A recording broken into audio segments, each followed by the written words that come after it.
Dans un monde en perpétuelle évolution, avec des défis quotidiens, nous avons une vision différente de la banque d'aujourd'hui, de la banque de demain. Un projet emblématique, une vision audacieuse dans laquelle nos clients se concentrent sur l'essentiel. Et si vous aviez 45 minutes de plus dans votre journée, qu'est-ce que vous en feriez?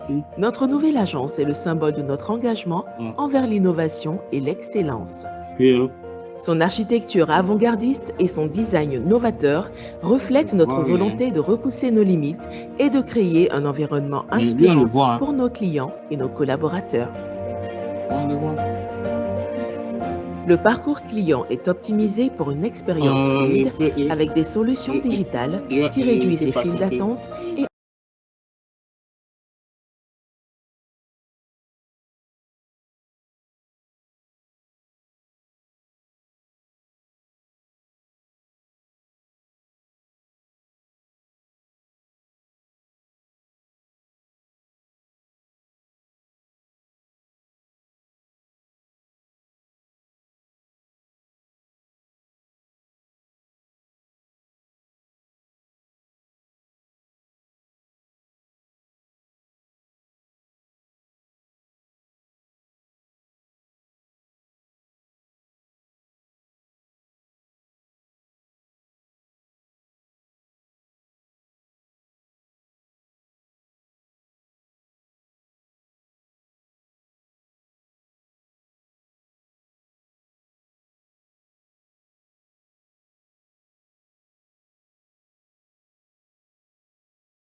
une attente minimale en compagnie d'un personnel hautement qualifié.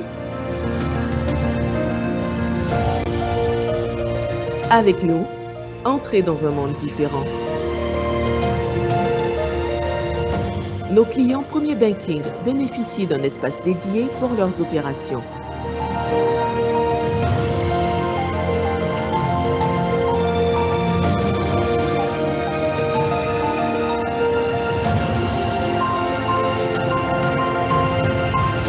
Dans un monde d'innovation et d'efficience qui vous offre plus de temps pour l'essentiel, pour ce qui compte vraiment. Nous serons à vos côtés. Nous sommes à vos côtés.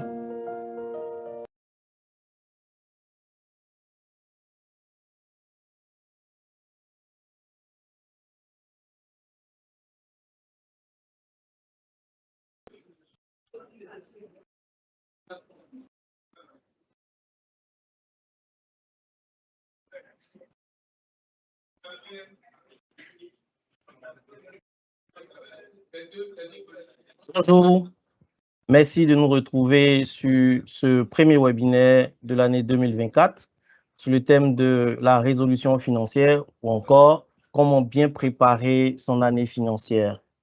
Un webinaire qui vous est offert par Ecobank Planification Financière. Nous avons eu beaucoup d'émotions lors de la CAN et aujourd'hui nous sommes revenus à notre routine. Le mois de janvier étant fini, cela suscite plusieurs questions. À quel niveau vous êtes aujourd'hui financièrement? Quels sont vos objectifs pour cette année 2024? Et que devez-vous faire pour pouvoir les atteindre? Autant de questions que nous allons essayer de répondre lors de ce webinaire avec le concours de deux expertes. Elles sont toutes les deux du Wealth Management. J'ai nommé Kadiatou Diallo, directrice de la gestion du patrimoine et de la planification financière du groupe Ecobank. Également, Sylvie Baker, consultante dans la même division. Et sans oublier nos parrains de MAC pour ce webinaire-là, qui ont décidé de nous honorer par leur présence. J'ai nommé Korede Ojobila, directrice de la Banque des particuliers, et notre directeur général, directeur régional exécutif, Paul-Harry Etna. Alors, je suis Jean-Charles Nguessan, business developer chez Ecobank Côte d'Ivoire. Nous aurons 90 minutes à passer ensemble lors de ce webinaire et je vais vous donner succinctement le programme. Nous aurons d'abord en entrée le mot d'ouverture de notre parrain, ce leader, et Ensuite, la présentation de Kadi et de Sylvie. Après quoi, nous aurons la session des questions-réponses et enfin le mot de clôture. Je souhaite à tous et à toutes un très bon webinaire. Polari, Corédé, si vous êtes prêts pour l'ouverture.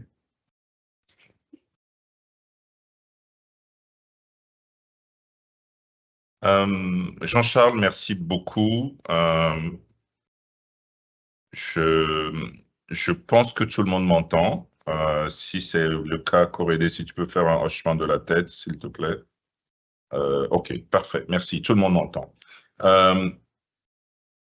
Pour moi, c'est un vrai plaisir d'être sur ce webinaire parce que personnellement, je suis passionné par l'idée de la planification financière.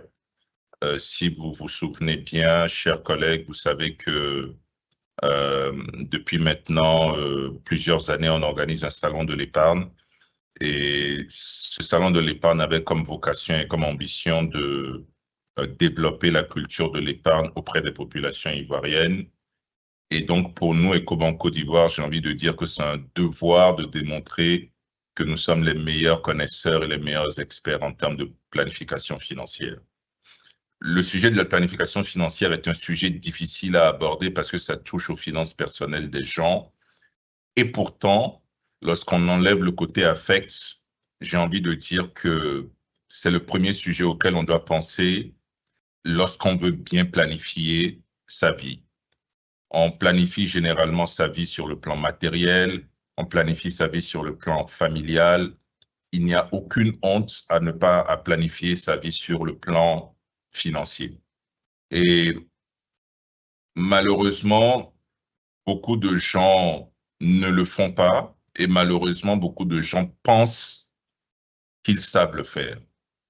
La réalité, c'est que ça s'apprend. La réalité, c'est que ça s'apprend de savoir que à partir de tel âge, je dois commencer à épargner. Ça s'apprend de savoir qu'à partir de tel âge, voici le montant de mes revenus que je dois me forcer à épargner.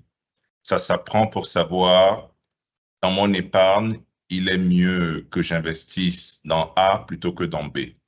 Ça s'apprend de savoir que c'est une erreur d'investir tout son argent dans l'immobilier. Ça s'apprend de savoir, de penser que une épargne ne doit pas être liquide. Au contraire, une épargne doit être liquide.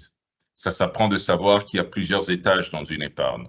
Il y a l'épargne immédiate dont on a besoin, il y a l'épargne qu'on investit pour l'éducation et des projets précis, il y a l'épargne qu'on investit pour le long terme et pour la retraite. Tout cela, ça s'apprend. Et nous, en tant qu'éco-banquiers, c'est un devoir que nous avons pour pouvoir être, à mon avis, les meilleurs connaisseurs de la planification financière. Et c'est pour cela qu'avec Kadi et Corédé, nous avons travaillé sur le sujet de la planification financière en réalité depuis des années. Et aujourd'hui, en 2024, plus que jamais, j'ai envie que tous les éco-banquiers puissent épouser cette passion commune que nous avons, qui est de nous assurer que nous devons être les meilleurs en termes de planification financière. Donc, je vous demande vraiment de prendre du temps, d'écouter, d'apprendre surtout, non pas uniquement les éco-banquiers qui sont sur ce call, mais aussi pour l'ensemble de nos clients. On a envie et de toutes les personnes intéressées par le sujet, on a envie de montrer à toutes ces personnes que la planification financière, c'est une connaissance, c'est une méthodologie, c'est des théories, c'est des apprentissages, c'est des modèles pratiques et c'est tout ça qu'il faut essayer de mettre en œuvre et c'est tout cela que nous allons essayer de partager avec vous aujourd'hui lors de ce webinaire. Ce webinaire est un webinaire qu'on a voulu ouvert. On a voulu que ce webinaire soit aussi une plateforme où nous pouvons attirer le maximum de personnes sur la compréhension de ce que doit être la planification financière. On a vraiment une ambition, c'est que les gens comprennent que notre rôle, ce n'est pas seulement de faire de la banque traditionnelle. Au contraire, le rôle de EcoBank, la manière dont nous le voyons, c'est d'être vraiment le partenaire financier auquel vous pouvez faire confiance pour planifier votre vie et aspirer à un futur meilleur sur le plan financier. C'est vraiment comme ça que nous concevons notre rôle et c'est l'objectif que nous voulons atteindre à travers ce webinaire que nous vous proposons aujourd'hui. Je vais laisser la parole à Corédé, qui est la directrice de la banque de détail pour EcoBank Côte d'Ivoire, qui va aussi partager avec vous notre aspiration, ce que nous voulons atteindre par ce webinaire.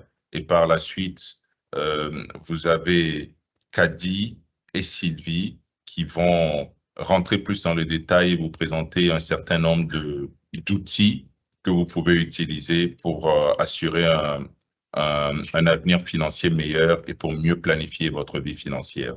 Une fois encore, je vous remercie énormément d'être présent. Le nombre de participants que nous avons est assez impressionnant à l'heure où je vous parle et je vous souhaite et j'espère vraiment que vous allez profiter de cette session de partage, ce webinaire que EcoBank a créé pour vous. Merci beaucoup.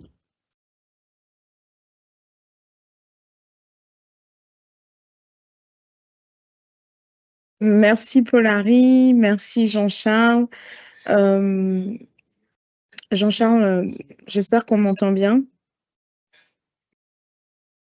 Parfaitement, parfaitement corrélé. Merci beaucoup. Chers partenaires, chers clients, chers collègues, bienvenue à tous. Jean-Charles parlait d'honneur tout à l'heure, en fait c'est nous. C'est pour nous un honneur de vous recevoir sur ce webinaire. Et comme le disait tout à l'heure Paul-Henri, c'est aussi avec beaucoup de satisfaction qu'on voit le nombre de personnes qui sont connectées parce que ça veut dire que vous avez pris de bonnes résolutions cette année.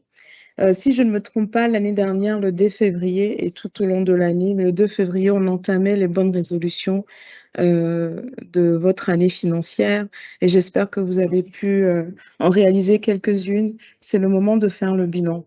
On a commencé un peu plus tard cette année car nous étions en plein dans la canne et que tous les yeux étaient rivés sur la Côte d'Ivoire. Mais ce n'est pas pour ça qu'il ne faut pas oublier ce qui nous tient à cœur à tous.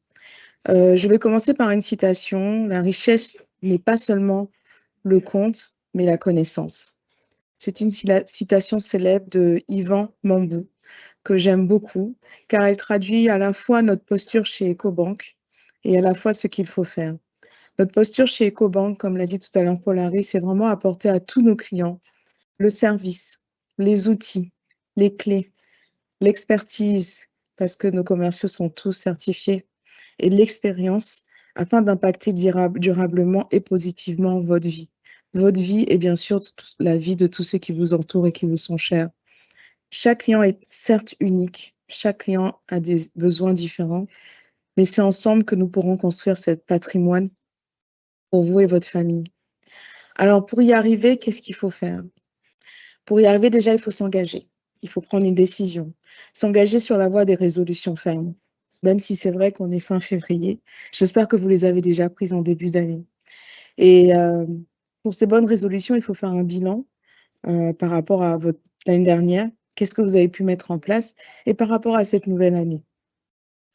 C'est à ce titre qu'on va échanger avec vous sur vos attentes, vous parler de planification financière et puis aussi vous expliquer comment c'est important d'avoir une bonne planification pour pouvoir réussir dans ce projet. Alors, je ne vais pas tout développer, mais la planification financière, c'est à minima 4 points. 4 points à mettre en place et à mettre en exergue. Une épargne spéciale pour les projets à venir. L'éducation, la retraite, etc. Des investissements divers et variés. Une diversification d'options d'investissement aussi. Et de l'assurance pour couvrir les imprévus. Et il n'y a pas de petites épargnes, il n'y a pas de petits investissements. Il faut commencer, c'est ce qui est le plus important. Je vais citer Jeff Bezos de Amazon qui a dit « Commencez petit et construisez ». Je ne vais pas m'attarder plus que ça, mais je vous invite à être à l'écoute et aussi à poser beaucoup de questions, car nous sommes là pour vous et nous voulons vous accompagner dans votre voyage sur la planification financière et sur la construction de votre fortune. Jean-Charles, je te passe le flambeau. Merci beaucoup pour aider. Merci Paul-Henri pour le mot d'ouverture. Nous allons maintenant passer à la présentation et je vais inviter Madame Kadiatou Diallo pour sa présentation. Kadi. Merci Jean-Charles, merci Paul-Henri, merci Corédé donc pour ces mots d'introduction. Donc nous voilà de retour pour 2024. Aujourd'hui, c'est notre premier webinaire donc de l'année pour bien se préparer pour avoir une excellente année financière. Donc on est en février, c'est la fin des meilleurs vœux. Donc on s'est tous souhaité pour le mois de janvier les meilleurs vœux. On a fait habituellement, comme à l'accoutumée, notre bilan pour l'année 2023. Donc, en janvier, on a tous pris des résolutions. Donc, à travers ce webinaire, donc, on va pouvoir vous donner des conseils, astuces pratiques pour pouvoir justement vous accompagner au fait dans la mise en place donc, de ces résolutions-là. Et comme l'année dernière, c'est le premier webinaire, il y aura toute une série tous les mois qui va pouvoir justement vous donner tout ce qu'il faut pour pouvoir avoir une année financière à succès. Donc aujourd'hui, sans plus tarder, on va aller dans le vif du sujet. Donc on a 6 résolutions financières qu'on a retenues aujourd'hui ou sur lesquelles on veut s'attarder, Sylvie et moi. Donc, vous les retrouvez ici, les 6 grandes résolutions donc qu'on va développer tout au long de cette présentation. Donc, la première ici, c'est les objectifs. Les objectifs financiers à atteindre. Donc, pour pouvoir réussir déjà son année sur le plan financier, il faut avoir des objectifs très clairs. Donc, on va passer à la slide suivante concernant les objectifs. Donc, comme chaque projet, chaque décision, peu importe ce qu'on fait dans la vie, il faut avoir des objectifs très clairs. Il faut savoir où est-ce qu'on veut aller d'ici la fin de l'année, dans 3 ans, dans 5 ans, dans 10 ans. Comme dit l'adage, qui va aller loin ménage sa monture. Donc, on se donne les moyens pour pouvoir le faire, on se prépare. Donc, une fois qu'on sait exactement son objectif, on peut dire, je vous donne un exemple concret, ok, je vais acheter une maison d'ici 3 ans. Je vais acheter une maison d'ici 5 ans. Donc, la première étape, ce serait déjà de savoir quel est son budget, quelle est sa capacité d'épargne, quel est mon pouvoir d'emprunt, se rapprocher de son banquier pour savoir, ok, avec mon revenu de 100 000 francs ou de 500 000 francs, je suis éligible pour un prêt immobilier de 10 millions, de 15 millions, de 50 millions. Donc, afin de pouvoir justement avoir ces objectifs clairs à atteindre. Aussi, une fois qu'on a l'objectif clair, on reste sur l'achat de la maison, on fait un bilan, on fait une introspection, on fait un bilan sur notre situation actuelle. Un peu quand on va chez le médecin, on fait un bilan pour savoir, OK, quel est notre état de santé financière aujourd'hui? Quel est mon revenu mensuel? Quelles sont mes dépenses? Quelles sont mes dettes? Et quelles sont mes charges? Une fois que vous avez connaissance justement de votre revenu versus vos dépenses, vous avez tout de suite une bonne idée au fait sur votre capacité d'épargne. Combien vous pourrez épargner pour la réalisation, par exemple, de l'achat de votre maison? Parce que pour un prêt immobilier, il y a une mise de fonds que la banque va vous demander d'au moins 5%. Donc, est-ce qu'aujourd'hui, avec le revenu que j'ai, je peux cumuler, je peux construire justement une épargne pour pouvoir acquérir ma propriété dans 5 ans comme objectif qui a été fixé en amont? Donc, une fois qu'on fait ce bilan, on sait exactement où on est. On connaît exactement notre situation financière aujourd'hui. On sait où est-ce qu'on va aller dans 5 ans. C'est le point de départ, justement, pour pouvoir réaliser, au fait, ce projet. Donc, l'importance de savoir où on va aller est clé dans tout projet financier que vous avez. Une fois que vous faites ce bilan et que vous réalisez que votre capacité d'épargne n'est pas assez suffisante, en deçà de ce qu'il vous faut pour pouvoir réaliser cette mise de fonds dans 5 ans, cette épargne liée à la mise de fonds dans 5 ans, vous pouvez faire des ajustements. Soit réduire votre niveau de vie actuel, vos dépenses.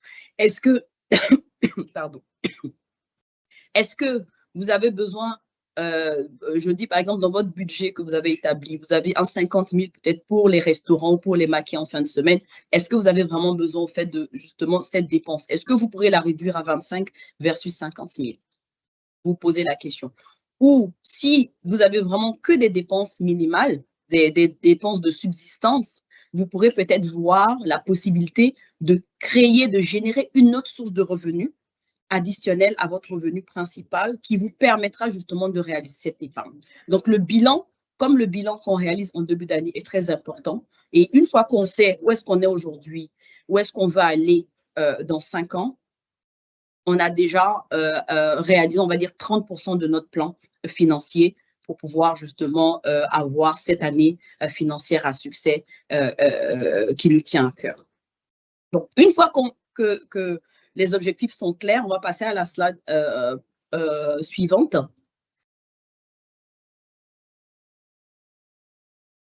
Un deuxième astuce que nous souhaitons développer ici, que je souhaite développer ici, ça serait les dépenses. J'en ai parlé à la slide précédente, en fait, sur l'importance, au fait, du budget, de connaître vos dépenses. Donc, aujourd'hui, on a très souvent des dépenses impulsives. Très, très, très, très important, c'est de la discipline. Dans tout ce qu'on fait, que ça soit au travail, que ça soit dans l'environnement familial, que ça soit dans toutes les étapes de notre vie, la discipline est clé. On a fait un bilan, on a un objectif, on se donne au fait un objectif d'épargne, par exemple de 50 000. Si on le fait en janvier, on le fait en février, mais on ne le fait pas en mars, avril, parce qu'on a eu un imprévu, ben on est sûr qu'en fin d'année, on n'aura pas justement l'objectif d'épargner 1 million, par exemple, comme on s'était dit. Donc, la discipline dans tout ce que vous faites est très, très, très importante, encore plus dans l'organisation, en fait, de votre plan financier. Plusieurs astuces qu'on va vous partager, c'est les impulsions. Naturellement, l'être humain est par nature impulsif. Il y a plusieurs types qu'on donne, plusieurs conseils qu'on vous donne, c'est de comment contrôler vos impulsions. Il y a un conseil qu'on donne souvent donc aux dames ou aux messieurs. Lorsque vous allez au supermarché, faites une liste. Vous rentrez dans un supermarché, par exemple, sans liste, vous êtes tenté à prendre tout et n'importe quoi. Vous avez une liste, vous avez 5 articles, vous rentrez, vous prenez les 5 articles, vous sortez. Vous n'avez pas de liste, vous risquez d'avoir besoin de tout. Et là, le 25 000 que vous avez prévu de dépenser lorsque vous rentrez dans le supermarché devient 75 000.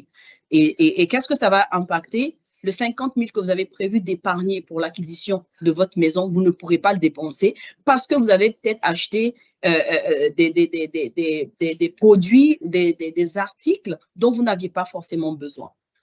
Et, avant de faire une dépense, c'est quelque chose justement qu'on se disait justement avec l'équipe de planification financière. Avant de sortir 10 000 francs, pensez au nombre d'heures que vous avez travaillé pour avoir ce 10 000 francs. Si à chaque fois que vous avez de l'argent dans la poche, vous pensez, OK, combien d'heures de travail ça m'a pris pour avoir ce 50 000 là dans la poche? Lorsque vous allez penser aux heures que vous aurez faites pour pouvoir avoir ce 50 000, vous allez peut-être le remettre dans la poche et éviter de faire cet achat impulsif-là. Donc, il y a plein de types qui vous permettent justement d'éviter. Mais encore une fois, la discipline, c'est la responsabilité de tout un chacun.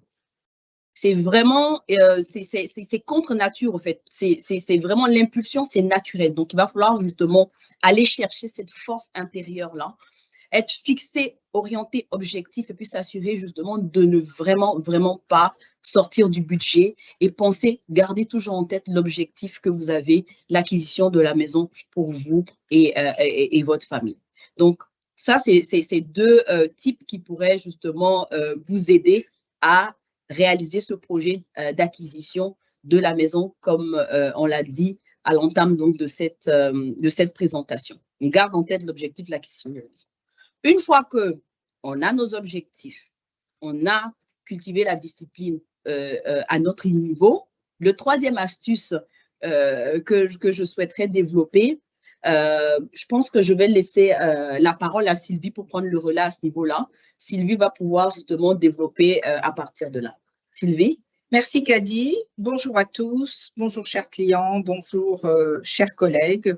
Alors, Kadi a développé donc la partie objectif et puis également la partie discipline. Alors, une fois qu'on est arrivé, je veux dire, à ce niveau, ben, il faut épargner. Il faut épargner parce que sans épargne, on ne peut pas investir et surtout, on ne peut pas se développer, que ce soit personnellement ou que ce soit financièrement. On ne peut pas atteindre ses objectifs.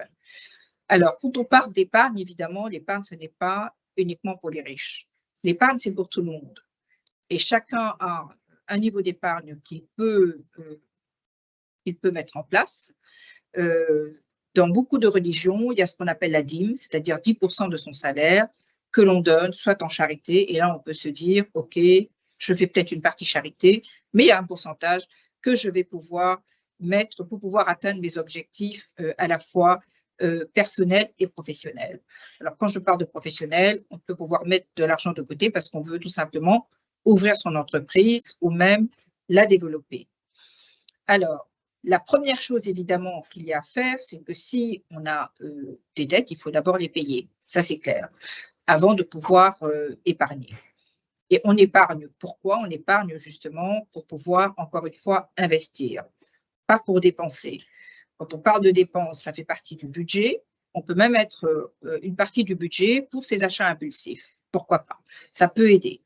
Mais surtout parce que justement, on veut un retour sur investissement et qu'on veut se développer et s'enrichir.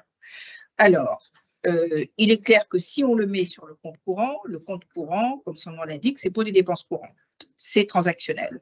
C'est pour pouvoir payer tout ce qui fait partie de mes obligations financières, que ce soit l'école des enfants, que ce soit la femme de ménage, etc., pour me faire plaisir. Donc, il est important de savoir où va l'argent. Maintenant, une partie de cet argent peut être mis de côté avec des virements systématiques. C'est là où justement la banque peut nous aider et on peut se dire, ben voilà, il y a 10% systématiquement qui va sur mon compte d'épargne. Et sur mon compte d'épargne, il y a également la partie dépenses extraordinaires. Je peux avoir une panne de voiture, je peux avoir un problème avec la toiture de ma maison, je peux avoir des dépenses pour l'hôpital. Et tout ça, évidemment, il faut pouvoir le planifier. Ça veut dire que sur votre compte d'épargne, vous allez avoir peut-être 3 à 6 mois de ce que vous gagnez mensuellement pour les dépenses extraordinaires. Et puis le reste, ce sera pour les investissements. Alors, il n'y a pas d'âge pour commencer. Hein. On peut aussi bien commencer, il y en a même qui commencent quand ils sont enfants. Ils ont soit leur petite tirelire, soit alors, de plus en plus de parents ouvrent un compte et tout pour les anniversaires. Certains, plutôt que de donner des cadeaux, préfèrent mettre de l'argent et ça peut servir pour peut-être l'université ou en tout cas des dépenses futures. Donc, le plus tôt, évidemment, le mieux. Même si jusqu'à présent, peut-être vous n'avez pas organisé vos finances, quel que soit votre âge, même si vous avez 60 ans ou plus, vous pouvez le faire dès à présent.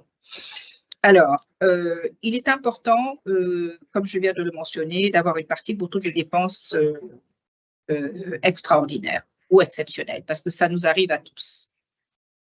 Alors, prochain slide.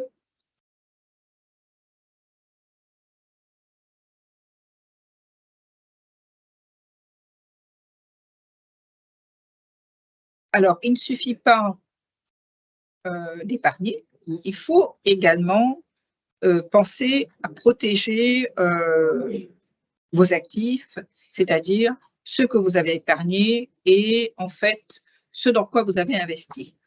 que ce soit dans l'immobilier, que ce soit dans tout autre, je dirais, tout autre achat. Et pour cela, vous pouvez souscrire à une police d'assurance. Alors évidemment, il ne faut pas tout mettre sur le même compte. On ne met jamais tous les œufs dans le même panier. C'est important donc de pouvoir identifier les motifs pour chaque compte d'épargne. Vous pouvez avoir par exemple une police d'assurance aussi pour l'école de vos enfants, pour le futur, comme pour pouvoir protéger également vos avoirs. Et pour cela, il y a des conseillers de toute façon qui sont à disposition et qui peuvent vous aider pour cela. Alors évidemment, c'est toute la partie assurance vie et vous pouvez vous adresser à vos conseillers pour pouvoir avoir des conseils dans ce domaine-là. Alors, le fonds de sécurité, ça aussi, on en a parlé, c'est pour toutes les dépenses imprévues ou extraordinaires, l'équivalent de 3 à 6 mois, tout dépend évidemment de son salaire et de son niveau de vie. Voilà, prochain slide.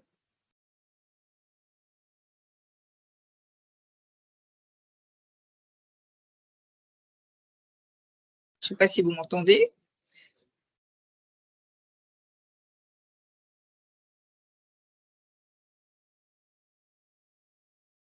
Alors, ce qui est essentiel, c'est que lorsqu'on épargne, lorsqu'on investit, c'est de se tenir informé. L'information, c'est le pouvoir, et c'est le pouvoir sur votre vie personnelle. Donc, pour cela, aujourd'hui, on a la chance de tout avoir. On peut aller sur Internet, on peut suivre des vidéos sur YouTube, on peut aussi lire, on peut aller sur des réseaux sociaux également. Il est important de suivre certains experts qui sont connus d'ailleurs dans ce domaine-là, de participer à des webinaires, comme ce que vous êtes en train de faire en ce moment. Donc là, vous êtes vraiment en train finalement de prendre la direction de votre vie. Et comme disait Sénèque, il n'y a pas de vent favorable pour celui qui ne sait pas où il va. Et surtout financièrement, il faut savoir où l'on va. Et c'est la raison pour laquelle, on l'a dit en début de présentation, il faut se fixer des objectifs. Les experts d'EcoBank sont là pour ça, pour vous aider à justement pouvoir atteindre ces objectifs. Parce que certains savent ce qu'ils veulent, mais ils n'ont pas la feuille de route. Ils ne savent pas comment faire pour y arriver. Et EcoBank est là pour ça. Alors, si vous ne comprenez pas un terme financier, parce que nous ne sommes pas tous des experts financiers, dans ces cas-là, vous pouvez soit demander à votre conseiller, soit faire des recherches. Alors, parfois, le jargon financier peut être un peu compliqué, mais on peut trouver des vidéos, même sur YouTube, ou même suivre voilà, des podcasts, il y a de tout pour pouvoir justement le comprendre. Et c'est petit à petit que vous allez développer votre culture financière. Et vous le verrez vous-même. Donc, comprendre comment est-ce que la bourse fonctionne, pourquoi est-ce que c'est important, qu'on ne peut pas investir juste dans l'immobilier. Justement, Paul-Henri Etnard le disait dans son discours d'introduction. Et encore une fois, les experts d'EcoBank sont là. Vous pouvez faire appel à un planificateur financier parce que vous ne pouvez pas arriver à vos objectifs, qu'ils soient personnels ou qu'ils soient professionnels, sans une planification bien précise que vous suivez.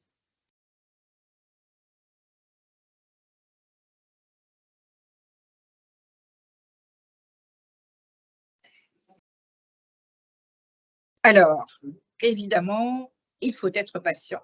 Il faut être patient. Pourquoi? Parce que, à part quelques rares cas, si on veut s'enrichir, si on veut accroître son patrimoine, cela prend du temps. Cela prend du temps. Déjà, comme on le disait, il faut soi-même se maîtriser. Donc, ça arrive rarement d'un coup, surtout si on a des impulsions, des compulsions. À force de discipline, finalement, on se reprend.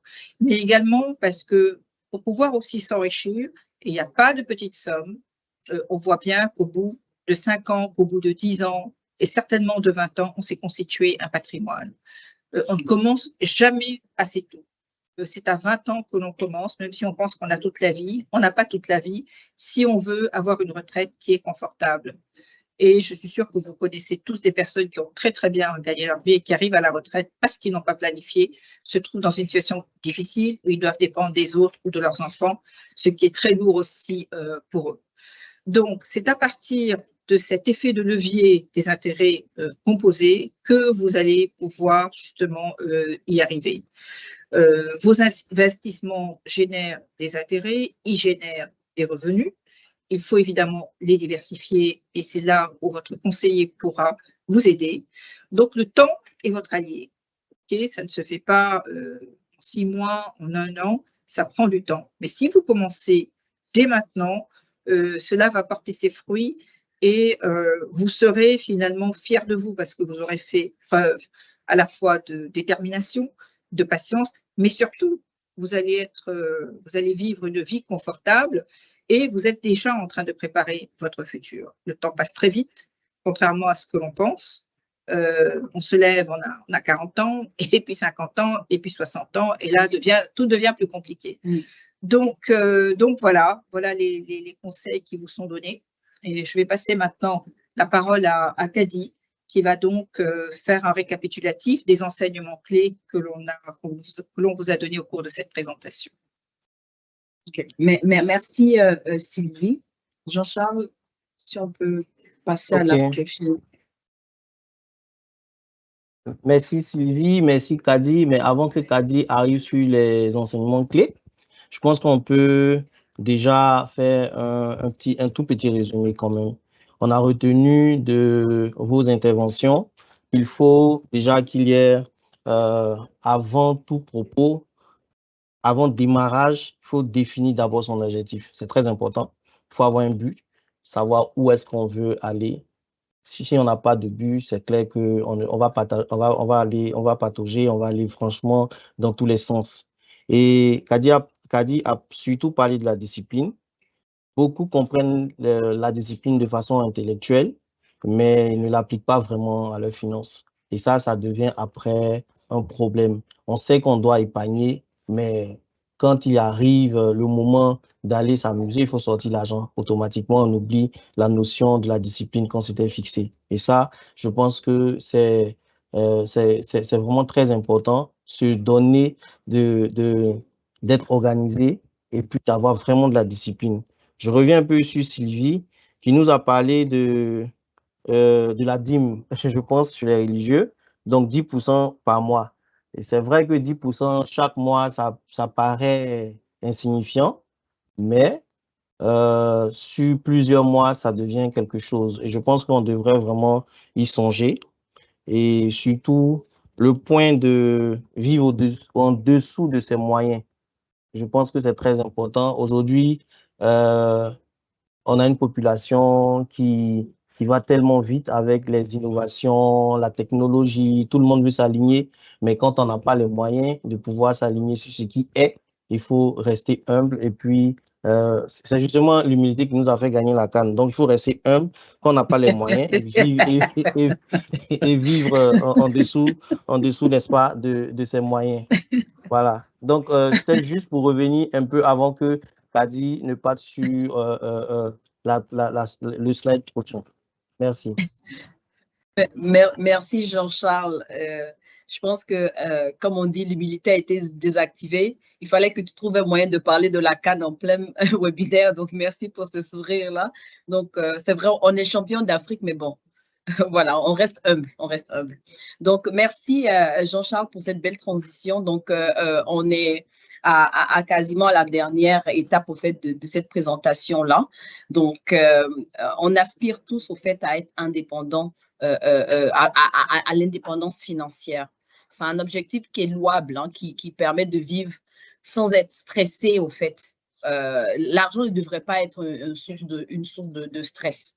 Donc, ce qu'on doit retenir au fait de la présentation au fait de Sylvie et moi, c'est ces 8 points-là que vous voyez devant vous. Comprendre votre situation actuelle. Faites votre bilan aujourd'hui. Où est-ce que vous en êtes? Où est-ce que vous voulez partir? Adopter une vision positive de l'argent. Moi, j'aime bien celle-là parce que, effectivement, lorsqu'on dépense sans compter, on n'est pas organisé, on n'a pas de plan financier. L'argent qui est censé, au fait, être positive devient une source de stress. Donc, adopter une vision positive, considérer l'argent comme un outil pour atteindre des objectifs plutôt comme une source de stress. Parce que lorsqu'on est endetté et qu'on vit au-dessus de ses moyens, ben, peu importe le salaire qu'on va gagner, il va rester insuffisant.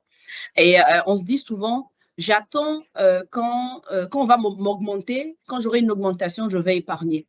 C'est ce qu'on se dit à chaque fois. Et même quand on est augmenté, on va tout de suite passer de la Toyota Corolla à l'Audi. Peut-être j'ai sauté des étapes, on peut dire de la Toyota Corolla à on va dire, bon, Audi, bon, ça reste un exemple parmi tant d'autres. Mais à chaque fois qu'on est augmenté, notre niveau de vie va augmenter, nos dépenses vont augmenter et peu importe le salaire qu'on va avoir, il ne va jamais être suffisant. Un des conseils que je donne ici, c'est de se payer. On travaille tous pour Canal. Canal, c'est régional. Je pense que Canal Plus est dans toute la région UOMOA. On travaille tous pour notre propriétaire ou même pour la banque pour payer l'hypothèque ou pour notre loyer. On travaille tous pour nos compagnies d'électricité. On travaille tous pour la compagnie d'eau. Qu'est-ce que ça veut dire? Tous les mois, on a 500 000 francs. La facture de CIE, pour parler pour la Côte d'Ivoire ou Sénélec au Sénégal, elle est à payer. Donc, on garde une part pour notre partie de facture d'électricité, on garde une part pour notre facture d'eau, on garde une part pour payer le transport, le taxi ou l'essence. Est-ce qu'on garde une part pour nous? L'épargne, c'est la part qui nous revient à nous. Donc, l'épargne ne devrait pas être optionnelle. L'épargne devrait être obligatoire au même titre que la facture d'électricité que vous payez tous les 2 mois. OK. Donc, c'était le deuxième point. Le troisième, on revient sur les objectifs. Jean-Charles en a parlé. J'en ai parlé au début de présentation. C'est quand vous sortez le matin, si vous ne savez pas où aller, vous n'allez jamais arriver. Vous n'allez jamais arriver à destination. Vos objectifs, il faut savoir exactement. Asseyez-vous et faites un plan. Vous pouvez en avoir 10, mais il faut prioriser. Allez-y avec le top 3. Avec le top 3, vous vous asseyez, vous donnez les moyens d'y arriver. On a tous notre domaine d'expertise. Certains d'entre nous ne sont pas forcément experts. Même si vous travaillez en banque, vous n'êtes pas expert financier. Vous pouvez être aux opérations. Vous pouvez être à l'audit. Vous pouvez être à l'informatique. On a la chance d'être pionnier en matière de planification financière. On a la chance d'avoir des planificateurs financiers certifiés chez Ecobank. Appelez les collègues gestionnaires de patrimoine qui ont été certifiés pour leur demander conseil. Ne faisons pas le cordonnier mal chaussé. Vous êtes en banque, vous devez être les premiers clients planifiés. Nos clients qui sont sur cette plateforme, vous avez vos gestionnaires de patrimoine sur cette plateforme. Contactez-les dès demain. Prenez votre destin financier en main. Suivez vos dépenses. Ça rejoint le budget. Une fois que vous avez une roadmap, vous avez un plan. Aujourd'hui, je pense qu'on a à l'époque de Google Maps, mais il y a peut-être 5-10 ans, lorsqu'on voyageait, on avait un plan. Lorsqu'on fait les voyages sur la route, on avait un plan. On dessinait le plan, on s'arrêtait, on demandait. C'est pareil pour les finances, il faut un budget. Vous ne pouvez pas avoir votre salaire et vous ne savez pas combien vous dépensez. Vous serez surpris de voir le nombre de personnes à qui on demande justement à l'entame de ce projet de planification financière, quelles sont vos dépenses mensuelles. Ils ne sont pas capables de le dire. On n'est pas capable de le dire parce que, comme je le dis souvent, on ne nous apprend pas à l'école comment gérer l'argent. Mais aujourd'hui, on a cette capacité. Au fait, Internet, l'information est accessible. Sylvie l'a dit tout à l'heure. Il suffit juste de mettre planification financière, il suffit juste de mettre budget. Ou plus simple, appelez votre gestionnaire. Appelez votre gestionnaire. Allez, il y a des émissions télévisées spéciales finances. On est responsable de notre destin. Personne n'est responsable de notre destin. Personne ne viendra sonner à la porte pour dire « Je suis venu vous voir pour faire votre bilan financier ». Vous êtes responsable de votre bilan financier. Et si vous le faites pour vous, pour vos partenaires de vie et vos enfants. Je vous encourage à emboîter ce pas et vous le faites déjà. Le fait d'être connecté à ce webinaire, ça veut dire qu'il y a un intérêt. Et on est content de vous voir aussi nombreux sur ce webinaire-là pour pouvoir justement réaliser la résolution que vous avez prise pour 2024. Épargnez régulièrement. Je l'ai dit tantôt, l'épargne ne devrait pas être optionnelle parce que c'est le seul argent, la seule somme d'argent qui nous revient. Donc, On prend l'engagement tous ensemble aujourd'hui de se payer. On décide de ne pas juste travailler pour notre propriétaire, de ne pas juste travailler pour l'hypothèque de la banque, de ne pas juste travailler pour Canal+, de ne pas juste travailler pour l'assurance ou l'école des enfants. On travaille, on se paye. Ça veut dire quoi? On épargne. Vivre frugalement. On réduit les dépenses imprévues. On vit pas au-dessus de ses moyens. On vit en fonction de ce qu'on gagne. On n'a rien à prouver à personne. La seule chose que justement, là, tu es en compétition avec toi-même. On n'est pas en compétition avec personne. Lorsqu'on se lève tous les matins, notre objectif, ce serait d'être meilleur que ce qu'on a été hier. Donc, on vit avec les moyens qu'on a. La diversification, 7e point. La diversification, on le dit souvent chez nous, on ne met pas tous ses œufs dans le même panier. C'est la même chose. On n'investit pas tout son argent en immobilier, on ne met pas tout son argent sur le compte, on ne met pas tout son argent dans son business, on ne met pas tout son argent dans un DAT ou un FCP. On diversifie. 20% dans le DAT, 20% dans l'obligation d'État, 20% sur le compte courant diversifié. Vous ne savez pas comment diversifier? Appelez-nous. Nous sommes disponibles. Nous souhaiterons même vous accompagner justement à faire cette diversification. On a énormément de produits. On peut être des fois perdu par les termes techniques qui sont utilisés. On peut les simplifier. On peut parler le même langage et pouvoir justement vous accompagner dans cette planification et cette diversification. Investissons dans notre avenir.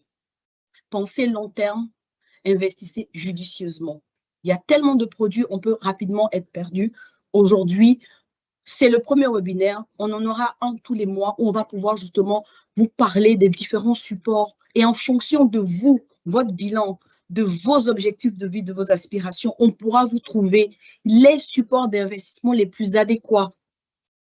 Les investissements idoines qui vont pouvoir vous permettre à atteindre cette indépendance financière dont on parle. N'oubliez pas de résister à vos émotions lors de vos investissements et d'éviter les placements risqués. Là, encore une fois, on peut vous accompagner. Donc, je pense que c'était le dernier point. Donc, je vais passer la parole donc à Jean-Charles pour la suite du programme. Merci pour l'attention. Merci beaucoup à Sylvie et à Kadi. Nous avons appris beaucoup sur la finance personnelle. Alors, chers collègues, chers clients, nous allons passer maintenant à la rubrique des questions et réponses. Donc, vous avez la possibilité de poser toutes vos questions. Nous sommes là pour pouvoir répondre à toutes ces questions. Merci.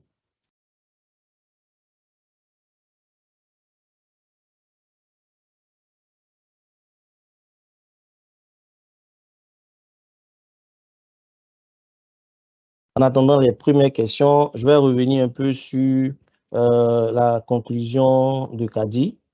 Elle nous a parlé de plusieurs canaux d'investissement chez Ecobank et nous avons beaucoup de support d'investissement. Donc, il faudra venir voir votre planificateur financier. Vous en avez à Ecobank qui sont tous certifiés, qui pourront vous aider dans l'orientation, dans vos prises de décision. Vous avez vos choix, mais il y a des recommandations d'experts qui pourront vous aider aussi, n'est-ce pas, à pouvoir croître au mieux vos revenus. Donc, chez Ecobank, avec le service de la planification financière, nous aidons nos clients internes et nos clients externes justement à se créer un patrimoine. Et pour ceux qui ont déjà ce patrimoine, à pouvoir le développer davantage et aussi à prévoir justement la succession. C'est très important. Et quand un homme naît, il vit, il se développe, il grandit, mais il y a aussi le soir de la vie. Il faut préparer aussi la retraite. C'est beaucoup de sujets, c'est beaucoup de thématiques que vous allez retrouver au service de la planification financière et justement avec les différents planificateurs financiers que nous avons chez Ecobank. Nous attendons toujours vos questions.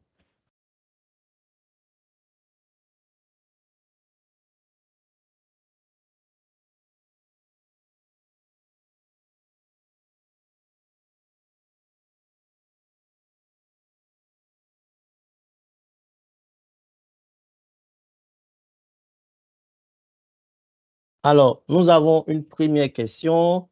Kadi ou Sylvie? Je prends la question. Est-ce que les experts d'Ecobank sont disponibles pour tous les clients de la banque ou les rencontrer? Alors, oui, les experts Ecobank sont disponibles pour tous les clients. Ils sont disponibles, au fait, dans les filiales Ecobank. Ils ont été certifiés, donc ils sont disponibles. Donc, c'est les gestionnaires de compte habituels que vous avez. On a des planificateurs gestionnaires de patrimoine, de planificateur financier plutôt. Donc, il suffit juste de vous adresser donc à votre gestionnaire de compte. S'il n'a pas été certifié ou s'il n'a pas reçu la formation, il va pouvoir vous mettre en relation avec le planificateur attitré au fait de la filiale. Merci beaucoup. J'espère que... OK, il est satisfait. D'accord.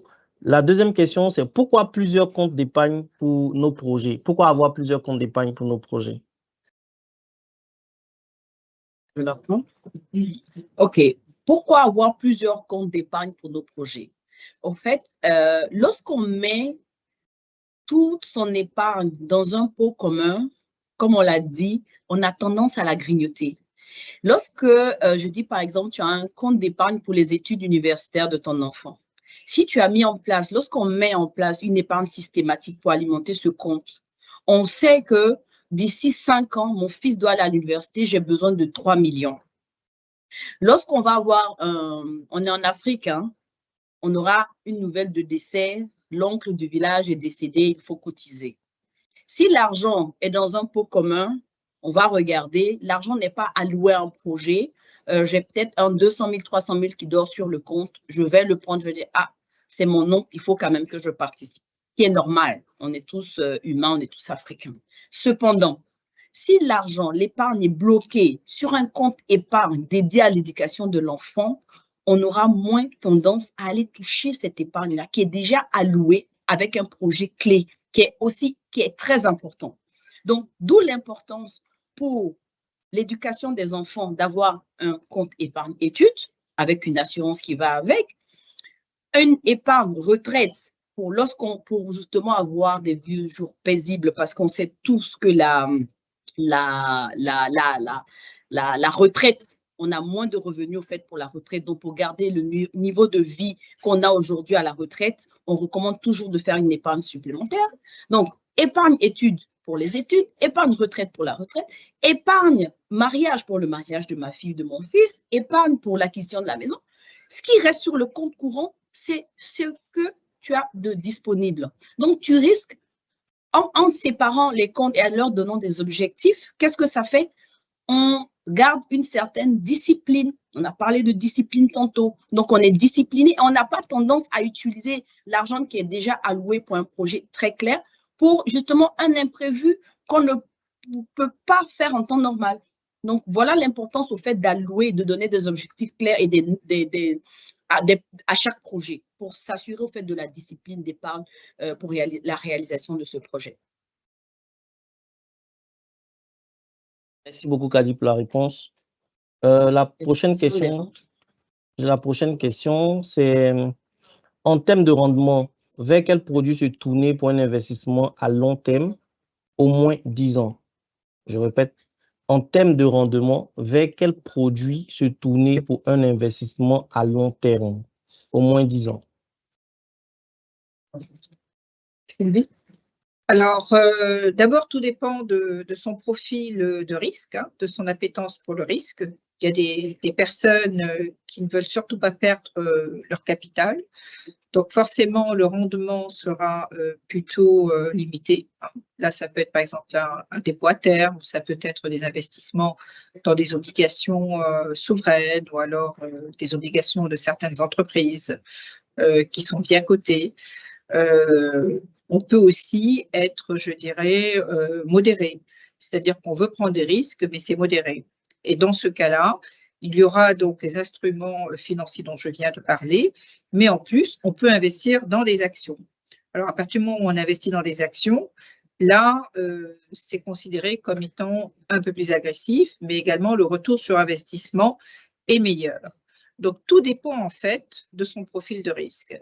Tout ça est établi évidemment avec votre conseiller qui vous dira en fait quels sont les meilleurs instruments financiers, les meilleures classes d'actifs par rapport à votre profil de risque et par rapport évidemment à votre objectif financier.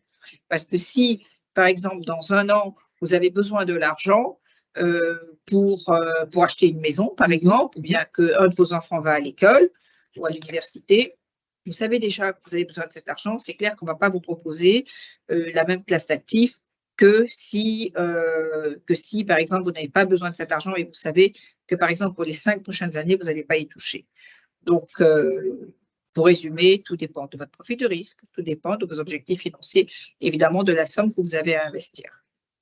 Okay. Sylvie, juste peut-être rajouter l'âge aussi de l'investisseur. Donc, ça rejoint un peu le point de Sylvie par rapport au profil. Donc, l'âge aussi compte parce que 10 ans, ça dépend. Un jeune un peu plus fougueux voudrait prendre plus de risques, voudrait investir un peu plus dans des actions parce qu'il a le temps. Mais quelqu'un qui est à la retraite, par exemple, 10 ans, oui, il y a l'espérance de vie qui monte, oui. Mais on éviterait en fait tout ce qui est action, par exemple. Donc, il y a l'âge aussi qui est pris en considération donc, à ce niveau-là. Merci à toutes les deux. Alors, la prochaine question, quand on parle d'investissement, est-ce qu'on parle des investissements sur le marché financier ou est-ce qu'on parle d'investir dans un commerce? Quand je ne suis pas présent, comment assurer la sécurité de mon investissement? Je vais répondre à la question. Donc, notre interlocuteur se pose la question de savoir, quand il s'agit d'investissement, est-ce qu'on parle d'investissement sur le marché financier ou est-ce qu'on leur donne le conseil d'investir dans un commerce? Parce que dans le commerce, quand il n'est pas présent, il ne sait pas comment assurer justement la sécurité de son investissement.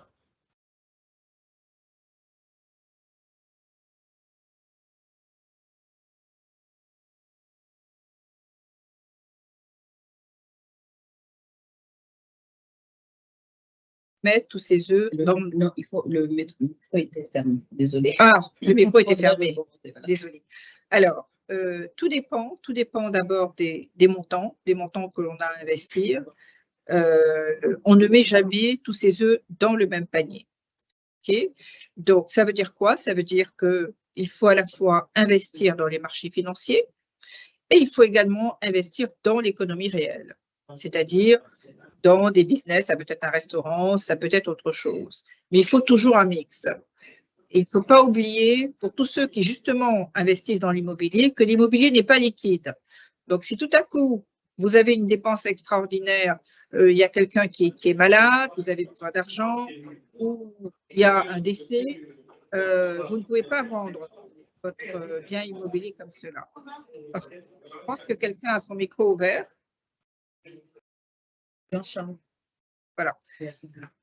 Donc, il est important à la fois de garder des liquidités pour des dépenses extraordinaires et puis également d'investir aussi bien dans les marchés financiers que dans l'économie réelle. Donc, l'économie réelle, c'est tout ce qui est restaurant, tout ce qui est en dehors des marchés financiers, commerce, agroalimentaire.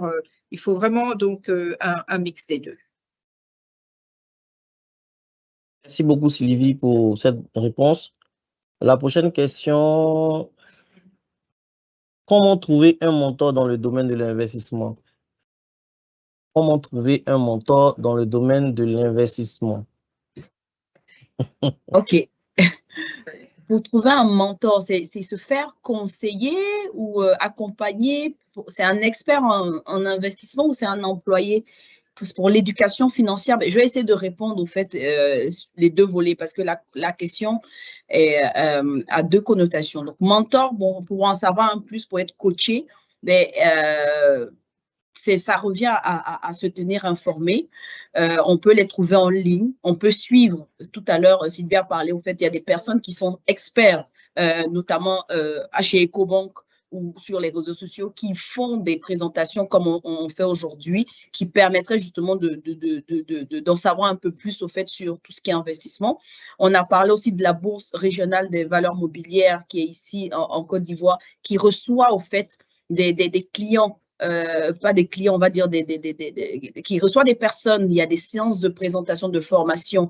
Il y a des équipes de gestionnaires qui parcourent en fait aussi certains sites pour pouvoir faire des présentations en présentiel ou des webinaires comme celui qu'on fait. Donc, on peut faire des recherches en ligne pour suivre justement les experts au fait dans le domaine et demander au fait des mentorats, des programmes de mentorat. On a des personnes aussi qui prennent des certifications en ligne. Aujourd'hui, on a beaucoup de formations qui sont disponibles en ligne et ces formateurs-là pourraient justement aussi être mentors. Il y a des programmes de mentorat. Donc, on parlait de se faire une auto-formation, mais ça, c'est des recherches qu'il faut faire en ligne pour pouvoir trouver en fait ces programmes de mentorat-là. Et si c'est pour le mentorat, c'est la formation personnelle, oui, à travers les réseaux, à travers donc Internet, c'est possible de faire des recherches et puis trouver quelqu'un un expert qui va pouvoir vous accompagner sur ce point-là. Merci beaucoup, Kadi. J'espère qu'il a reçu sa réponse. La prochaine question est d'un client qui demande à savoir comment épargner, surtout qu'on n'a pas le même niveau de salaire. On a parlé d'épargne de 30% du salaire, or on n'a pas tous les mêmes niveaux de salaire. Donc, il voudrait savoir le taux d'épargne qu'il faut avoir en fonction de son salaire. Combien est-ce qu'il faut épargner en termes de taux par rapport à son salaire? Alors, pour ce pourcentage-là, il y a une règle, de 50, 20, 30 qui existe d'un point de vue international qui dit que 50% de son salaire doit être alloué donc aux dépenses de subsistance, 20 à tout ce qui est loisirs, restaurants, voyages, tout ce qui nous ferait plaisir, et 30 pour l'épargne. Ça, c'est la règle en général. Mais maintenant, on peut inverser l'épargne et tout ce qui est loisirs, épargner 20 se faire plaisir donc avec 30 vice-versa. Tout dépend de ses objectifs et de ses ambitions. Mais ça, c'est une règle. Maintenant, chaque personne a sa réalité. D'où l'importance, au fait, même du processus de planification financière qui commence, la première étape, au fait, de la planification financière commence par un diagnostic.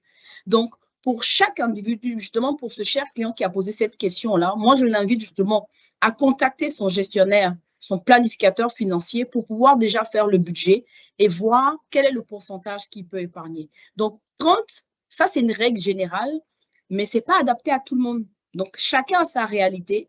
Chacun a son revenu, chacun a ses dépenses. Donc, on pourra justement adapter. Ce 30% peut devenir 20, ce 30% peut devenir 15. Et le fait de savoir exactement où on en est vous permettra justement peut-être de faire les ajustements nécessaires au niveau des dépenses pour pouvoir progressivement passer à 30, voire 40% en fait d'épargne de votre salaire. Donc, c'est vraiment un diagnostic personnel qu'il va falloir faire pour déterminer votre pourcentage d'épargne. On ne peut pas, le 30%, c'est vraiment une règle générale. C'est un principe de base. Merci beaucoup, Kadi.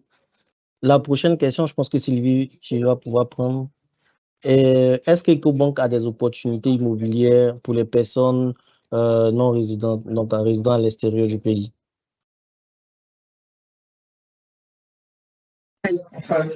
Quand on dit des opportunités immobilières, qu'est-ce qu'on dit par là? Parce que Ecobank n'est pas une agence immobilière. C'est pour les financements, c'est pour quelle partie? Oui, je pense que c'est pour les financements. Financement, oui. Oui, financement. Est-ce que c'est possible? Oui, c'est typiquement Ecobank, je vais l'apprendre. Oui, on a un programme pour la diaspora, donc on s'occupe justement de la clientèle diaspora, au fait, qui est une clientèle justement qu'on recherche.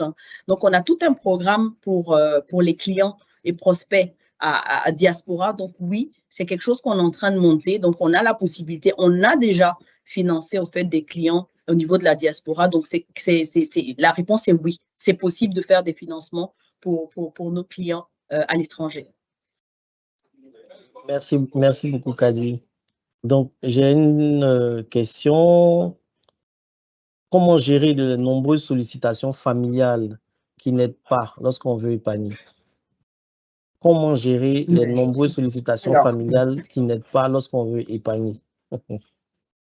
Alors là, je veux dire c'est très simple, mais ça ne l'est pas parce que c'est très culturel. Il faut savoir dire non.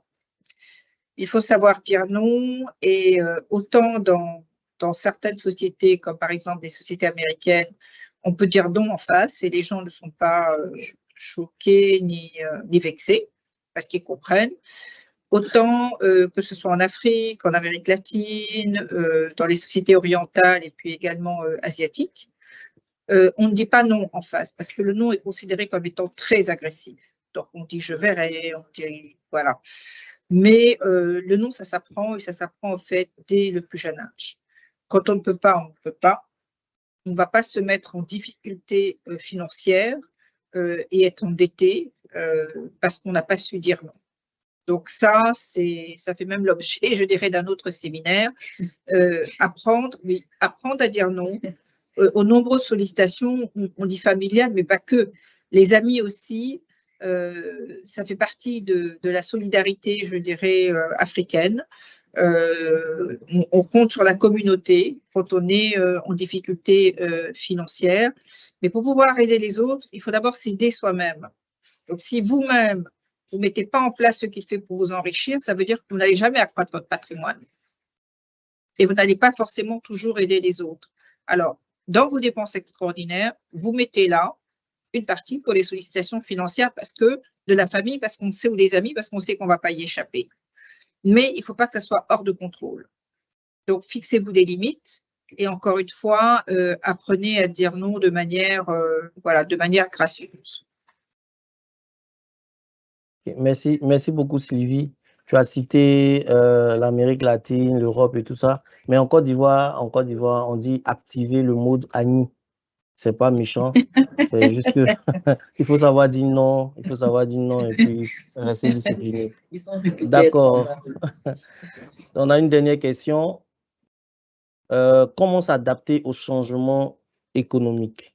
Comment s'adapter au changement économique? Alors, les imprévus font partie de la vie. Et là aussi, personne n'y échappe. Et souvent, les événements les plus importants de notre vie, c'est ceux qui ne sont pas prévus. Ça veut dire quoi? C'est justement, c'est pour ça qu'on parle de planification financière. On met de côté 3 à 6 mois pour justement ne pas se trouver dans une situation difficile. Vous pouvez avoir investi tout votre patrimoine dans l'immobilier, tout à coup, il y a une bulle financière, on l'a vu à travers le monde. Alors bon, c'est pas évidemment pour le moment, c'est pas le cas en Afrique, mais il faut le prévoir. Voilà. Donc, que ce soit pour les événements imprévus. Et à côté de cela, évidemment, il y a toute la partie assurance. J'ai abordé le sujet dans la présentation. Donc, vous devez à la fois faire votre épargne et évidemment avoir des assurances que vous mettez en place au cas où, si quelque chose vous arrive, évidemment, personne ne le souhaite, vos enfants puissent continuer à aller à l'école, que vous puissiez protéger aussi votre conjoint, votre famille. Donc, c'est très, très important, cette partie assurance également. Merci beaucoup, Sylvie. Chers collègues, chers clients, nous allons passer à peut-être, on va prendre peut-être 2-3 dernières questions parce que le temps qui nous est imparti est en train de tirer allègrement vers sa fin. Donc, on va attendre les dernières questions dans la chatbot, s'il vous plaît. Mais je retiens que nous devons être très disciplinés. Donc, le maître mot aujourd'hui, c'est la discipline pour pouvoir réussir son année et pouvoir rentrer véritablement dans les résolutions qu'on s'est fixées en début d'année. Il faut rester discipliné et il faut maintenir un certain niveau de dépenses rester sobre. Alors, on a une question. Y a-t-il la possibilité de diversifier ses revenus avec Ecobank par des activités parallèles? Si oui, comment? La deuxième question, c'est avez-vous fait un commentaire sur la gestion de la dîme que je n'ai pas suivi? Priez reprendre, s'il vous plaît. Bon, OK. Donc, c'est une question à deux volets. Est-ce qu'il est possible de se faire des revenus avec Ecobank grâce à des activités parallèles?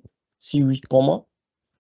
Et la deuxième question, c'est de revenir sur le point de la gestion de la dîme. On n'a pas bien suivi, je pense. Ouais. Alors, bien sûr qu'on peut diversifier ses activités parce que je pense qu'il y a une question précédente, on nous demandait comment gérer, est-ce qu'il faut investir lorsqu'on n'est pas là pour gérer le commerce et autres. Mais on est employé d'Ecobank. Donc, on a des actionnaires qui nous ont employés justement et c'est la même chose. Si tu as une activité parallèle, tu peux aussi prendre des employés qui vont pouvoir gérer justement ton activité parallèle puisque tu es salarié à temps plein. Je suppose que c'est une question d'un salarié. Maintenant, si c'est un client, ben à ce moment-là, ça c'est autre chose. À ce moment-là, là, il a parlé d'Ecobank, donc c'est un employé. Donc oui, vous avez la possibilité au fait de prendre du personnel pour pouvoir suivre l'activité parallèle étant donné que vous avez un contrat avec Ecobank à temps plein. Pour la question de la dîme, donc je vais laisser Sylvie la prendre, qui l'a mentionné tout à l'heure, justement pour revenir sur ce point-là. Voilà, alors la dîme est pratiquée, je dirais, depuis des siècles et des siècles. Hein, c'est plutôt dans les groupes religieux. Hein. Et en fait, cette dîme, c'est quoi? C'est 10% de son salaire que l'on donne aux autres, okay, que l'on donne en charité. Et en fait, ce principe est repris pour aussi épargner. Okay, donc, prenez 10% de votre salaire, et ça, quel que soit son niveau de salaire, même si j'ai 100 000 francs par mois, je vais mettre 10 000 francs chaque mois. Et d'ailleurs, beaucoup de femmes le font. Elles le mettent dans une tontine ou dans d'autres produits, mais je garde cet argent qui va me servir pour à la fois mes objectifs personnels, ça peut être se marier, ça peut être voyager, ça peut être pour ses enfants, et professionnels. Ça peut être, je veux ouvrir ma propre entreprise. Ou alors, j'ai mon entreprise, mais je souhaite la développer. Voilà. Ce qui est important, c'est en tout cas de mettre une partie de son salaire de côté. Parfois, on ne sait pas. Et donc, si on ne sait pas, on garde ce 10% de son salaire et on peut décider dans 1 an, dans 2 ans de le faire. Mais au moins, on s'est constitué un capital. Pourquoi? Parce que les années passent vite. Donc, imaginez, si vous le faites, bon, après 10 ans, après 20 ans, la somme que vous allez avoir. Donc, voilà, c'était ça. Je ne sais pas si j'ai répondu à la question de la personne qui l'a posée. Merci beaucoup, Sylvie. Je pense que c'est clair. Hein. C'est juste de revenir sur le point de la dîme. C'est en le mentionnant, c'était de montrer le caractère de la ponction d'un certain montant sur notre revenu afin de pouvoir l'épargner. Donc, c'est une infime partie de notre revenu qu'on va ponctionner, garder et sur le long terme, ça va constituer quelque chose d'assez important. Alors, on a une dernière question. Bonsoir, est-il raisonnable de prendre un prêt immobilier d'une trentaine de millions pour construire son propre logement alors que nous n'avons pas d'investissement? Pouvons-nous rapporter un autre revenu sauf le salaire que nous gagnons? Est-ce que c'est judicieux d'emprunter à hauteur de 30 millions pour mobiliser cet argent dans un prêt immobilier et ensuite vivre seulement de son salaire? Et effectivement, c'est une question à double tranchant. Il vaut mieux être propriétaire que locataire. Ça, c'est ça en fait. Et il vaut mieux être propriétaire que locataire, bien entendu, parce que l'actif immobilier, ça fait partie de notre patrimoine, c'est quelque chose qu'on peut laisser à nos héritiers. Cependant, ce n'est pas un actif qui est liquide. Donc, on a parlé tantôt de diversification. Donc, ça a plusieurs étapes. quand vous dites 30 millions, tout dépend en fait aussi de votre revenu, de votre capacité d'emprunt, de ce que vous pouvez payer. Peut-être que la maison de 30 millions, si vous le présentez comme ça, ce que je dirais tout de suite, c'est que c'est une maison qui est au-dessus de vos moyens. Peut-être qu'il faut commencer par l'appartement avant de construire en fait la villa ou le duplex. Donc, il y a vraiment un ajustement qu'il faut faire, parce que si vous posez la question de savoir si 30 millions ne vous permet pas justement d'épargner, ça veut dire que la maison de 30 millions est un peu chère par rapport à ce que vous pouvez payer aujourd'hui. Donc, il faudra peut-être faire une introspection, un autre diagnostic pour dire, OK, la première maison n'est pas forcément censée être la grosse villa avec la piscine.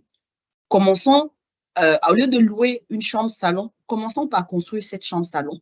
Il y a des maisons qui peuvent commencer à 15 millions.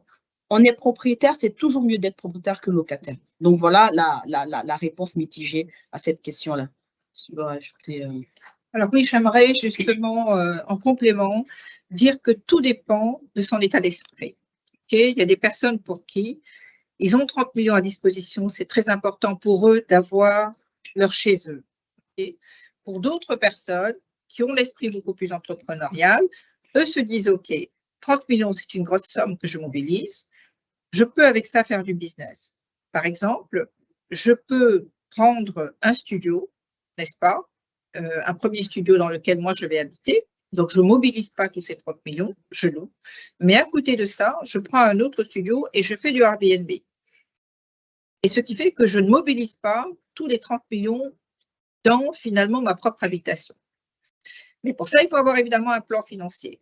Parce qu'avec 30 millions, vous pouvez imaginer, vous pouvez prendre plusieurs studios, et j'ai vu des personnes le faire, ils les louent derrière, ils font du Airbnb, et peut-être qu'ils le louent à 250 000 et ça leur apporte 1 million, 1,5 million par mois. Donc là, c'est à voir. Mais pour ça, il faut avoir l'esprit entrepreneurial. Donc, c'est très personnel.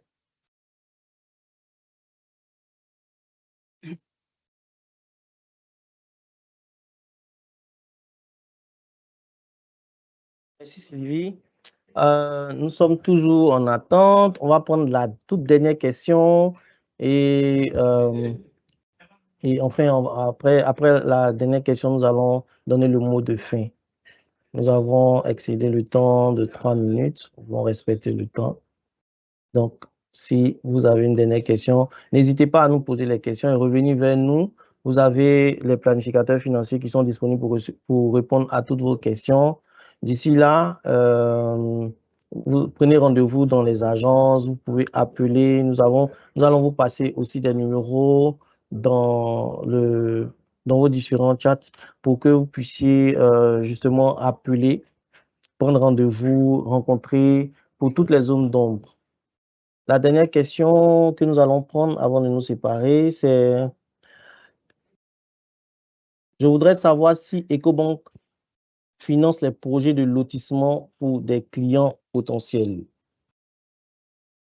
Est-ce que Ecobank finance des projets de lotissement pour des clients potentiels? Chez Ecobank, on a des prêts personnels qui pourraient justement financer tous vos projets personnels. Donc, je pourrais dire oui en quelque sorte, puisque c'est un projet, ça peut être un projet personnel. Donc, les prêts personnels se font à hauteur de 20 millions jusqu'à 20, voire 30 millions. Donc, si le projet de lotissement rentre dans ce cadre-là, oui, pourquoi pas.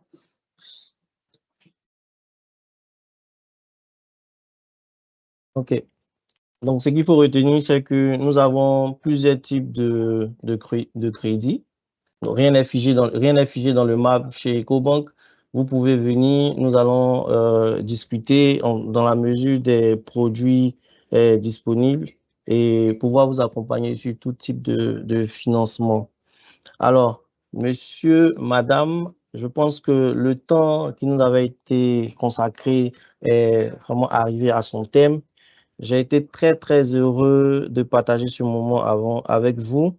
Je vais d'abord laisser la parole à Sylvie et à Kadi pour nous donner quand même leur mot de fin avant qu'on ne passe au mot de clôture. Sylvie, Kadi, est-ce que... Alors, le mot de fin, c'est clair, c'est n'attendez pas. hein, n'attendez pas, dès aujourd'hui, prenez votre destin en main et commencez dès maintenant à réfléchir sur vos objectifs financiers et à planifier. Parce qu'encore une fois, il faut une feuille de route. C'est ce qui va vous permettre d'y arriver. Et EcoBank est là pour vous aider dans ce sens-là. Donc, belle fin de journée à tous. J'espère que vous êtes très nombreux. Donc, j'espère que ce soir même, beaucoup d'entre vous prendront déjà rendez-vous et prendront leur destin en main. Merci Sylvie. Donc, comme le nom l'indique, on parle de résolution financière. On compte sur vous pour prendre les bonnes résolutions financières. On compte sur vous pour garder cette discipline dans l'exécution justement de cette décision de résolution financière, de persévérer et d'y croire. Et on vous attend. Nous sommes à votre disposition pour pouvoir vous accompagner justement pour réaliser ce beau plan de vie et pouvoir avoir accès à cette indépendance financière à laquelle on aspire tous. Merci d'avoir passé ces 1h30 avec nous. C'était un beau voyage. Merci et on se voit le mois prochain. Merci à vous, mesdames. Ça a été vraiment un moment très, très riche en apprentissage. Et je pourrais dire que devenir riche, c'est possible. C'est possible de devenir riche si seulement nous arrivons à planifier cela et si nous avons de la rigueur. On a beaucoup parlé de discipline. Donc, si nous avons la discipline, c'est vraiment un sujet qui ne sera pas tabou. Aussi, il faut retenir que nous sommes là, les planificateurs financiers d'EcoBank sont présents. Ils seront toujours avec vous pour vous accompagner tout au long de votre voyage financier, pour vous aider, pour vous empêcher et surtout de prendre beaucoup plus de les nids de poules. Au thème de ce webinaire, je suis très heureux, franchement, je suis très heureux d'avoir participé. C'est un grand merci que je vous adresse. Merci pour les moments qu'on a partagés ensemble. Merci pour les riches échanges de Corédé, Paul-Harry, Kadi, Sylvie et toute l'équipe technique. Ça a été vraiment un moment de partage très puissant, je voudrais dire. Donc, retenez que les plans ne valent rien, mais il faut tout planifier. Sur ce, EcoBank Planification Financière, par ma voix, vous dit merci et au revoir.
Dans un monde en perpétuelle évolution, avec des défis quotidiens, nous avons une vision différente de la banque d'aujourd'hui, de la banque de demain. Un projet emblématique, une vision audacieuse dans laquelle nos clients se concentrent sur l'essentiel. Et si vous aviez 45 minutes de plus dans votre journée, qu'est-ce que vous en feriez? Notre nouvelle agence est le symbole de notre engagement envers l'innovation et l'excellence. Son architecture avant-gardiste et son design novateur reflètent notre volonté de repousser nos limites et de créer un environnement inspirant pour nos clients et nos collaborateurs. Le parcours client est optimisé pour une expérience fluide avec des solutions digitales qui réduisent les files d'attente et offrent une plus grande autonomie. Chaque détail a été pensé pour créer une expérience bancaire unique.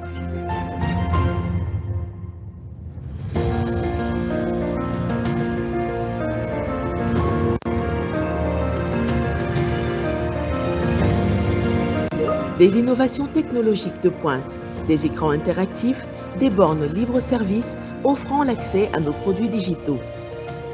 Obtenez des conseils et un accompagnement personnalisé pour faire fructifier votre entreprise et atteindre vos objectifs de croissance. Bénéficiez de la possibilité de souscrire à nos produits d'assurance directement dans nos agences pour une gestion simplifiée de vos besoins en matière de protection. Découvrez notre espace Agora, un lieu dédié à la formation sur nos services et aux tutoriels, des formations sur des sujets qui vous importent. Un nouveau concept d'agence bancaire avec un parcours client optimisé, une attente minimale en compagnie d'un personnel hautement qualifié. Avec nous, entrez dans un monde différent. Nos clients Premier Banking bénéficient d'un espace dédié pour leurs opérations.